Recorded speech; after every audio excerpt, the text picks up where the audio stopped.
Alright guys, this is take two. It's the first one I started talking a lot.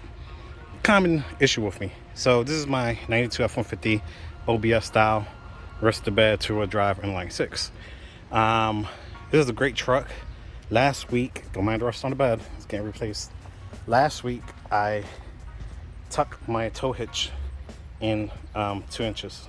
So it wasn't way to the floor and not having a gap between there.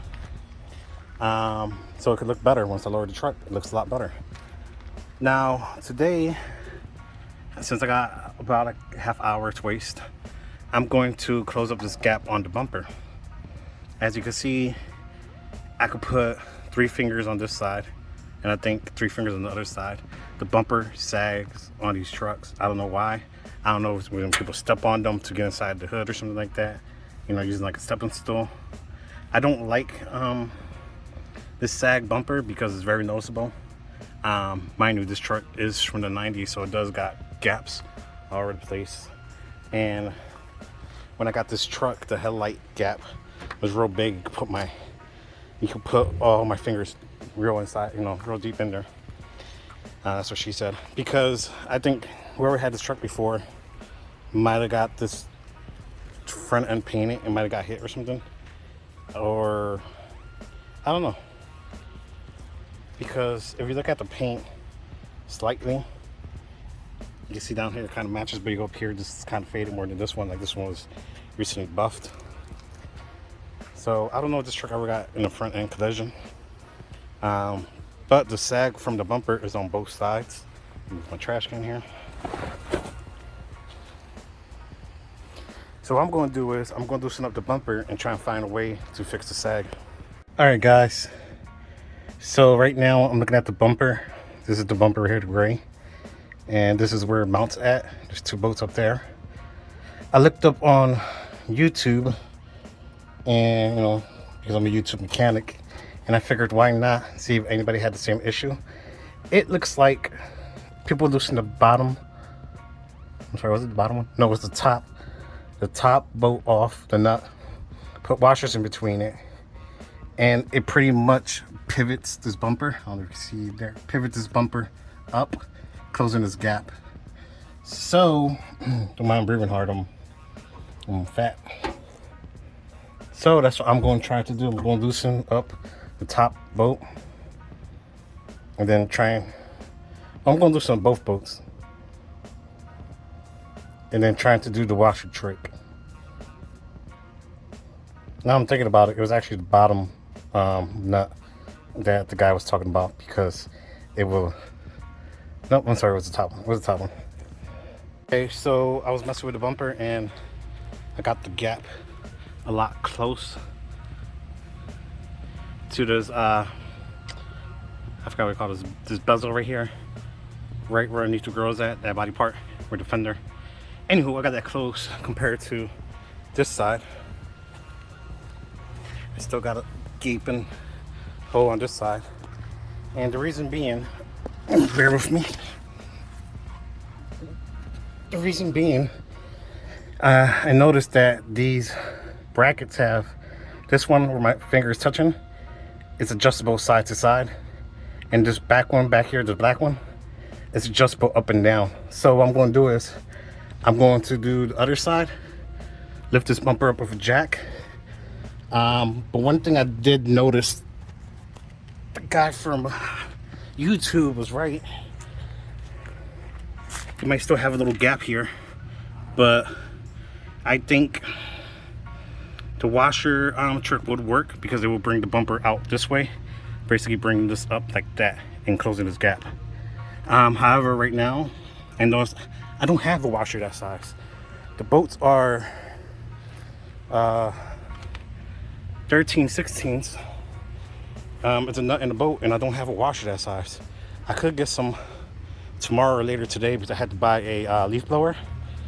But for right now, I'm going to tuck the bumper up and tighten everything back up the way that it should be. It's going to look a lot cleaner and nice and tucked. No more gaps. To tell you the truth, I think these bumpers are pretty adjustable, which is a good thing, but at the same time, is a bad thing, because after a while the bumper might shake with a vibration and come right back down again. So I'm going to put some Loctite on it, medium thread Loctite on it, and tighten it down. You know, give it a couple. Oof, that's torque for tight. So yeah, so I think it looks really good tucked. Hey guys, welcome back to the channel. As you can see on the passenger side of my F-150 here, I have no sag on the bumper. Very minimum, just a little bit towards the end. Now, when I started this project about like 5 minutes ago, I could put 3 fingers in the bumper, well, between the fender and the bumper. For example, on this side, I could put like 2.5, you know, just big gaping gap there. I went underneath the truck with my 1316 socket set, and I adjusted the bumper that way it could be nice and tucked, so it could have a real clean look. It's not much, but it's noticeable. If you're looking at it on the side, in the front it's not that noticeable because it looks like it should have some type of gap for airflow here. But honestly, on the side had a really big gap. It looked like the bumper was just sagging this way. So I'm going to loosen all 4 bolts up. If you look underneath here, see how this bracket my finger is touching, it's adjustable side to side. So you go to the driver's side or the passenger side, so you can move the bumper back and forth. The black part right here, the black, oh Jesus Christ, the black bracket here for the bumper is adjustable to go up. As you can see, I'm going to push it back up if I can, and then it closes the gap. I'm going to do it on both sides and make sure that everything's lined up as it should. However, the top bolt up here, I don't know if you can see that, this one, I'm going to put a washer and kind of bring the bumper out forward so it could pivot forward. Now I'm gonna get out of here, show you real quick. Bumper fell back down. So if you look here, the bumper kind of sags this way. If I put a washer on the top bolt, it's going to bring up the back end up. So when I shove my bumper up like that, I still have a gap towards the back here, and just by like maybe one washer, I could close the back up a little bit more. But I'm not going to do that today. Today I think I'm going to just shove the bumper up, tighten down the bolts with some Loctite, and then go on about my day. And I think it looks a lot more cleaner. A lot more cleaner like this than this. It looks like the car got hit at one point with the bumper gap like that. This is a very common issues with these trucks. This truck is from the early 90s, and my dad had these trucks. He actually had the F-250 4x4, and he had the chrome bumper in the grill. And I remember for some reason it always had gaps like all over the place. And even I had a work truck. It's gone now, but it got replaced with another F-250. Same thing, the bumper gaps is just all over the place. The doors had gaps. They always close perfect for some reason on all these trucks, but they always had weird gaps on them. And I'm not a big fan of that. Right now, I'm going to tighten up the bumper, try and make it look good.